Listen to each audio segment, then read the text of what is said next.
चलिए शुरू करते हैं अपनी तीसरी कहानी। राधिका रमन प्रसाद सिंह द्वारा रचित कानों में कंगना। इस कहानी का प्रकाशन सन 1913 ईस्वी में हुआ था।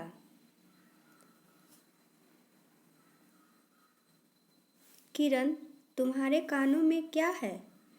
उसके कानों से चंचल लट को हटाकर कहा, कंगना। अरे, कानों में कंगना? सचमुच दो कंगन कानों को घेर कर बैठे थे। हाँ, तब कहाँ पहनूं? किरण, अभी भोरी थी। दुनिया में जिसे भोरी कहते हैं वैसी भोरी नहीं। उसे वन के फूलों का भोलापन समझो, नवीन चमन के फूलों की भंगी नहीं। विविध खाद या रस से जिनकी जीविका है, निरंतर काट छाट से जिनका सौंदर्य है, जो दो घड़ी चंचल चिकने वाल की भूसा हैं, दो घड़ी तुम्हारे फूलदान की शोभा। वन के फूल ऐसे नहीं, प्रकृति के हाथों से लगे हैं, मेघों की धारा से बढ़े हैं। चटुल दृष्टि इन्हें पाती नहीं, जगदायु इन्हें छूती नहीं। यह सरल सुंदर सौरभमय जीवन है। जब जीवन रहे तब चारों तरफ अपने प्राण धन से हरे भरे रहे। जब समय आया तब अपनी माँ की गोद में झड़ पड़े। आकाश स्वच्छ था, नील उदार सुंदर, पत्ते शांत थे। संध्या हो चली थी। सुनहरी किरणें सुदूर पर्वत की चूड़ा से देख रही थी। वह पतली किरण अपनी मृत्यु शैया से इस शून्य निविड़ कानन में क्या ढूंढ रही थी, कौन कहे। किसे एकटक देखती थी, कौन जाने। अपनी लीला भूमि को स्नेह करना चाहती थी या हमारे बाद वहाँ क्या हो रहा है इसे जोहती थी। मैं क्या बता सकूं, जो हो उसकी उस भंगी में आकांक्षा अवश्य थी। मैं तो खड़ा खड़ उन बड़ी आँखों की किरण लौटता था। आकाश में तारों को देखा या उन जगमग आँखों को देखा, बात एक ही थी। हम दूर से तारों के सुंदर शून्य झिकमिक को बार बार देखते हैं, लेकिन वह स्पंदन निश्चेत ज्योति सचमुच भावहीन है, या आप अपनी अंतर्लहरी से मस्त है। इसे जानना आसान नहीं। हमारी ऐसी आंखें कहाँ कि उसके सहारे उस निगूढ़ अंतर में डूबकर थाह ले।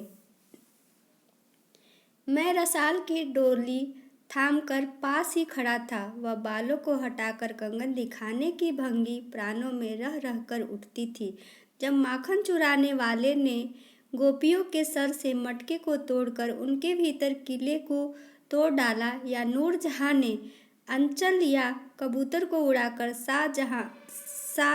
शहंशाह के कठोर हृदय की धज्जियां उड़ा दी, फिर नदी के किनारे वसंत बल्लभ रसाल पल्लवों की छाया में बैठी किसी अरूप बालिका की यह सरल स्निग्ध भंगिमा एक मानव अंतर पर क्यों न दौड़े। किरण इन आँखों के सामने प्रतिदिन आती ही जाती थी। कभी आम के टिकोरे से आंचल भर लाती, कभी मौल सिरी के फूलों की माला बना लाती, लेकिन कभी भी ऐसा बाल सुलभ लीला आँखों से होकर हृदय तक नहीं उतरी। आज क्या था, कौन शुभ या अशुभ क्षण था कि अचानक वह बनैली लता मदार माला से भी कहीं मनोरम दिख पड़ी। कौन जानता था कि चाल से कुचाल जाने में, हाथों से कंगन भूलकर कानों में पहनने में इतनी माधुरी है। 2 टके के कंगने में इतनी शक्ति है। गोपियों को कभी स्वप्न में भी नहीं झलका था कि बांस की बांसुरी में घूंघट खोलकर नचा देने वाली शक्ति भरी है। मैंने चटपट उसके कानों से कंगन उतार लिए, फिर धीरे धीरे उसकी उंगलियों पर चढ़ाने लगा। न जाने उस घड़ी कैसी खलबली थी, मुंह से अचानक निकल आया, किरण, आज की यह घटना मुझे मरते दम तक न भूलेगी। यह भीतर तक बैठ गई। उसकी बड़ी बड़ी आंखें और भी बड़ी हो गई। मुझे चोट सी लगी। मैं तत्क्षण योगीश्वर की कुटी की तरफ चल दिया। प्राण भी उसी समय नहीं चल दिए। यह विस्मय था। एक दिन था कि इस दुनिया से दूर रहकर लोग दूसरी दुनिया का सुख उठाते हैं। हरी चंदन के पल्लवों की छाया भूलोक पर कहीं मिले, लेकिन किसी समय हमारे यहाँ भी ऐसे वन थे जिनके वृक्षों के साये में घड़ी निवारने के लिए स्वर्ग से देवता भी उतर आते थे।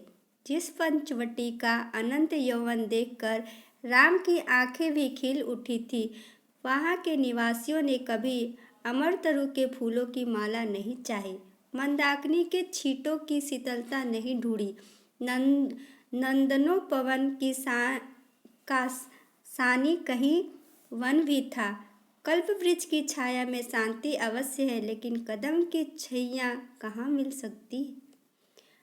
हमारी तुम्हारी आँखों ने कभी नंदोत्सव की लीला नहीं देखी, लेकिन इसी भूतल पर एक दिन ऐसा उत्सव हो चुका है जिसको देख देख कर प्रकृति तथा रजनी 6 महीने तक ठगी रही। सत सत देवांगनाओं ने पराजित के फूलों की वर्षा से नंदनकानन को उजाड़ दिया। समय ने सब कुछ पलट दिया। अब ऐसे वन नहीं जहाँ कृष्ण गोलोक से उतरकर 2 घड़ी वंशी की टेर दे, ऐसे कुटीर नहीं जिनके दर्शन से रामचंद्र का भी अंतर प्रसन्न हो, या ऐसे मुनीष नहीं जो धर्म धुरंधर धर्मराज को भी धर्म में शिक्षा दे। यदि 1-2 भूले भटके हो भी, तब अभी तक उन पर दुनिया का पर्दा नहीं उठा, जगमगाया या माया नहीं लगी। लेकिन वे कब तक बचे रहेंगे? लोग अपने यहाँ अलौकिक बातें कब तक होने देगा? भवसागर के जल तरंगों पर थीर होना कब संभव है? ऋषिकेश के पास एक सुंदर वन है, सुंदर नहीं अरूप सुंदर है। वह प्रमोद वन के विलास निकुंजों जैसे सुंदर नहीं, वरन चित्रकूट या पंचवटी की महिमा से मंडित है। वहाँ चिकनी चांदनी में बैठकर कंगन घुंघरू की इच्छा नहीं होती, वरन प्राणों में एक ऐसी आवेश धारा उठती है जो कभी अनंत साधना के कूल पर पहुँचाती है, कभी जीव जगत के एक एक तत्व से दौड़ मिलती है। गंगा की अनंत गरिमा, वन की निविड़ योग निद्रा वहीं देख पड़ेगी। कौन कहे वहां जाकर यह चंचल चित्त क्या चाहता है, गंभीर अलौकिक आनंद या शांत सुंदर मरण। इसी वन में एक कुटी बनाकर योगीश्वर रहते थे। योगीश्वर ही थे, यद्यपि वह भूतल ही पर रहते थे, तथापि उन्हें इस लोक या जीव कहना यथार्थ नहीं है। उनकी चित्रवृत्ति सरस्वती के श्री चरणों में थी या ब्रह्मलोक की अनंत शक्ति में लिपटी थी, और वह बालिका स्वर्ग से एक रश्मि उतरकर उस घने जंगल में उजेला करती फिरती थी। वह लौकिक मायावद जीवन नहीं था, इसे बंधन रहित बाधाहीन नचाती किरणों की लेखा कहिए, मानो निर्मुक्त चंचल मलय वायु फूल पर डाली पर डोलती फिरती हो, या कोई मूर्तिमान अमर संगीत बेरोक टोक हवा पर या जल की तरंग भंग पर नाच रहा हो। मैं ही वहाँ इस लोक का प्रतिनिधि था। मैं ही उन्हें उनकी अलौकिक स्थिति से इस जटिल मर्त्य राज में खींच लाता था। कुछ साल से मैं योगीश्वर के यहाँ आता जाता था। पिता की आज्ञा थी कि उनके यहाँ जाकर अपने धर्म के सब ग्रंथ पढ़ डालो। योगीश्वर और बाबा लड़कपन के साथी थे, इसलिए उनकी मुझ पर इतनी दया थी कि किरण उनकी लड़की थी। उस कुटीर में वही दीपक थी। जिस दिन की घटना मैं लिख आया हूँ, उस दिन सवेरे मेरे अध्ययन की पूर्णाहुति थी, और बाबा के कहने पर एक जोड़ा पीताम्बर, 5 स्वर्ण मुद्राएं तथा किरण के लिए 2 कनक कंगन आचार्य के निकट ले गया था। योगीश्वर ने सब लौटा दिए, केवल कंगन को किरण उठा ले गई। वह क्या समझकर चुप रह गए। समय का अद्भुत चक्र है। जिस दिन मैंने धर्म ग्रंथ से मुंह मोड़ा उस दिन कामदेव ने वहां जाकर उनकी किताब का पहला सफ़ा उल्टा। दूसरे दिन मैं योगेश्वर से मिलने गया। वह किरण को पास बिठा न जाने क्या पढ़ा रहे थे। उनकी आंखें गंभीर थीं। मुझको देखते ही वह उठ पड़े और मेरे कंधों पर हाथ रखकर गदगद स्वर से बोले, नरेंद्र, अब मैं चला, किरण तुम्हारे हवाले है। यह कहकर किसी की सुकोमल उंगलियां मेरे हाथों में रख दी। लोचनों के कोने पर 2 बूंदें निकल कर झाँक पड़ी। मैं सहम उठा। क्या उन पर सब बातें विदित थी? क्या उनकी तीव्र दृष्टि मेरे अंतर्लहर तक डूब चुकी थी? वह ठहरे नहीं, चल दिए। मैं कांपता रह गया। किरण देखती रह गई। सन्नाटा छा गया। वन वायु भी चुप हो चली। हम दोनों भी चुप चल पड़े। किरण मेरे कंधे पर थी। ठहात अंतर से कोई अकड़ कर कह उठा, हाय नरेंद्र, यह क्या? तुम इस बनफूल को किस चमन में ले चले? इस बंधन विहीन स्वर्गीय जीवन को किस लोकलाज में बांधने चले? कंकड़ी जल में जलकर कोई अस्थायी विवर नहीं फोड़ सकती। क्षण भर जल का समतल भले ही उलट पुलट हो, लेकिन इधर उधर से जल तरंग दौड़कर उस छिद्र का नाम निशान भी नहीं रहने देती। जगत की भी यही चाल है। यदि स्वर्ग से देवेंद्र भी आकर इस लोक चलाचल में खड़े हो, फिर संसार देखते ही देखते उन्हें अपना बना लेगा। इस काली कोठरी में आकर इसकी कालिमा से बचे रहे। ऐसी शक्ति अब आकाश कुसुम ही समझो। 2 दिन में राम हाय जानकी कहकर वन वन डोलते फिरे। 2 क्षण में यही विश्वामित्र को भी स्वर्ग से घसीट लाया। किरण की भी यही अवस्था हुई। कहाँ प्रकृति की निर्मुक्त गोद, कहाँ जगत का जटिल बंधन पास, कहाँ से कहाँ आ पड़ी। वह अलौकिक भोलापन, वह निसर्ग उच्छ्वास हाथों हाथ लुट गए। उस वन फूल की विमल कांति लौकिक चमन की मायावी मनोहारिता में परिणित हुई। अब आंखें उठाकर आकाश से नीरव बातचीत करने का अवसर कहाँ से मिले? मलय वायु से मिलकर मलयाचल के फूलों की पूछताछ क्यों कर हो? तब किशोरी नए सांचे में ढलकर उतरी। उसे पहचानना भी कठिन था। वह अब लाल चोली, हरी साड़ी पहनकर सर पर सिंदूर रेखा सजती और हाथों के कंगन, कानों की बाली, गले की कंठी तथा कमर की करधनी दिन दिन उसके चित्त को नचाए मारती थी। जब कभी वह सज धज कर चांदनी में कोठे पर उठती और वसंत वायु उसके आंचल से मोतियों की लपट लाकर मेरे बरामदे में भर देता, फिर किसी मतवाली माधुरी या तीव्र मदिरा के नशे में मेरा मस्तिष्क घूम जाता और मैं चटपट अपना प्रेम चित्कार फूलदार रंगीन चिट्ठी में भरकर जूही के हाथ ऊपर भिजवाता या बाजार से दौड़कर कटकी गहने व विलायती चूड़ी खरीद लाता। लेकिन जो हो, अब भी कभी कभी उसके प्रफुल्ल वदन पर उस आलोक की छटा पूर्व जन्म की सुख समृद्धि वत चली आती थी। वह आंखें उसी जीवन सुंदर झिकमिक का नाच दिखाती थी जब अंतर प्रसन्न था। फिर बाहरी चेष्टा पर प्रतिबिंब क्यों न पड़े। यूं ही 1-2 साल मुरादाबाद में कट गए। एक दिन मोहन के यहाँ नाच देखने गया। वही किन्नरी से आंखें मिली क्या लीन हो गई। नवीन यौवन, कोकिल कंठा, चतुर चंचल चेष्टा तथा मायावी चमक। अब चित्त को चलाने के लिए और क्या चाहिए। किन्नरी सचमुच किन्नरी ही थी, नाचने वाली नहीं, नचाने वाली थी। पहली बार देखकर उसे इस लोक की सुंदरी समझना दुस्तर था। एक लपट जो लगती किसी नशा सी चढ़ जाती।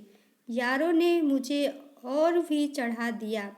आंखें मिलती मिलती मिल गई, हृदय को भी साथ साथ घसीट ले गई।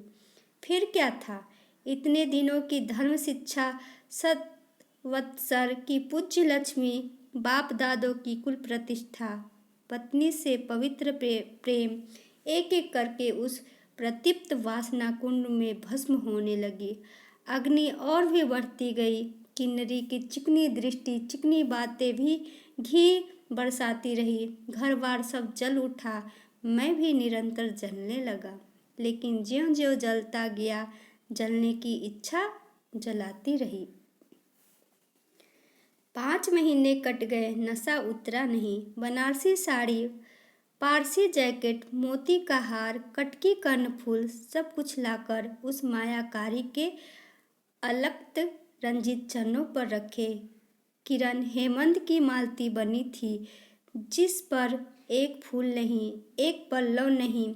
घर की वधू क्या करती, जो अनंत सूत्र में बंधा था, जो अनंत जीवन का संगी था, वही हाथों हाथ पराये के हाथ बिक गया। फिर ये तो 2 दिन के चकमकी खिलौने थे, इन्हें शरीर बदलते क्या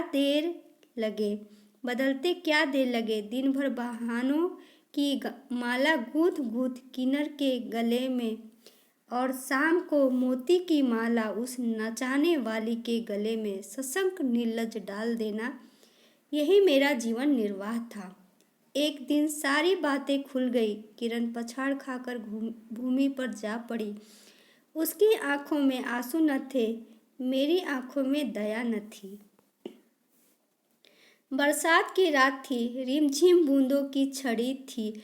चांदनी मेघों की आंख मुदव्वल खोल रही थी। बिजली का काले कपाट से बार बार झांकती थी, किसी चंचला देखती थी, तथा बादल किस मरोड़ से रह रहकर चिल्लाते थे। इन्हें सोचने का मुझे अवसर नहीं था। मैं तो किन्नरी के दरवाजे से हताश लौटा था। आंखों के ऊपर न चांदनी थी न बदली थी। त्रिशंकु ने स्वर्ग को जाते जाते बीच में ही टंग कर किस दुख को उठाया, और मैं तो अपने स्वर्ग के दरवाजे पर सर रखकर निराश लौटा था। मेरी वेदना क्यों न बढ़ी हो। हाय, मेरी अंगुलियों में एक अंगूठी भी रहती तो उसे नजर कर उसके चरणों पर लौटता। घर पर आते ही जूही को पुकार उठा, जूही, किरण के पास कुछ भी बचा हो तब फौरन जाकर मांग लाओ। ऊपर से कोई आवाज नहीं आई, केवल सर के ऊपर से एक काला बादल कालांतर चित्कार के चिल्ला उठा। मेरा मस्तिष्क घूम गया। मैं तत्क्षण कोठे पर दौड़ा। सब संदूक झांके, जो कुछ मिला सब तोड़ डाला, लेकिन मिला कुछ भी नहीं। अलमारी में केवल मकड़े का जाल था। श्रृंगार बक्स में एक छिपकली बैठी थी। उसी दम किरण पर झपटा। पास जाते ही सहम गया। वह एक तकिए के सहारे निस्सहाय निस्पंद लेटी थी। केवल चांद ने खिड़की से होकर उसे गोद में ले रखा था, और वायु उस शरीर पर जल से भिगोया पंखा झल रही थी। मुख पर एक अरूप छटा थी। कौन कहे, कहीं जीवन की शेष रश्मि क्षण भर वहीं अटकी हो। आंखों में एक जीवन ज्योति थी। शायद प्राण शरीर से निकलकर किसी आश्रय से वहां बैठ रहा था। मैं फिर पुकार उठा, किरण, किरण, तुम्हारे पास कोई गहना भी रहा है? हाँ, छीन कंठ की काकली थी। कहाँ है, अभी देखने दो। उसने धीरे से घूंघट सरका कर कहा। वही कानों का कंगना। सर तकिए से ढल पड़ा। आंखें भी छिप गई। वह जीवंत रेखा कहाँ चली गई? क्या इतने ही के लिए अब तक ठहरी थी? आंखें मुख पर जा पड़ी। वही कंगन थे, वैसे ही कानों को घेरे बैठे थे। मेरी स्मृति तड़िग वेग से नाच उठी। दुष्यंत ने अंगूठी पहचान ली। भूली शकुंतला उस पल याद आ गई। लेकिन दुष्यंत सौभाग्यशाली थे, चक्रवर्ती राजा थे। अपनी प्राण प्रिया को आकाश पाताल छानकर ढूंढ निकाला।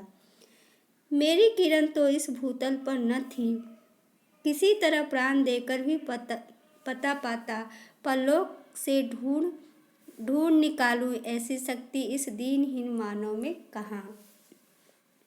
चढ़ा नशा उतर पड़ा। सारी बातें सूझ गई। आंखों पर की पट्टी खुल पड़ी। लेकिन हाय, खुली भी तो उस समय जब जीवन में केवल अंधकार रह गया।